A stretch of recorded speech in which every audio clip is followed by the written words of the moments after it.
नमस्कार मित्रांनो, थेरगावच्या शाळेत रोज एक मुलगा पुढे दिसतो. अभ्यासात नेहमी हुशार, खेळात जोशात धावणारा आणि चेहऱ्यावर कायमचं गोड हास्य घेऊन जगणारा आपला रुद्र.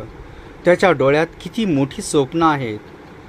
शिक्षण घेऊन पुढं मोठं व्हायचं आणि समाजात काहीतरी वेगळं करायचं. पण अचानक नीतीनं कठीण वळण घेतलं. रुद्रला हृदयाचा गंभीर आजार आहे. आज तो पुण्यातील जहांगीर हॉस्पिटलमध्ये जीवनासाठी झुंजतो आहे. उद्या त्याची मोठी शस्त्रक्रिया आहे. अंदाजे खर्च 2.5 लाखापर्यंत आहे. त्याच्या हसऱ्या चेहऱ्यामागे आज एक मोठा संघर्ष दडलेला आहे. मित्रांनो, आपल्या परीनं शक्य तेवढी मदत करूया.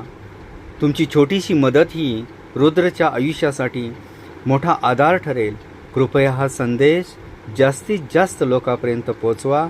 चला, आपण सगळे मिळून त्याच्या चेहऱ्यावरचं ते गोड हास्य परत आणूया.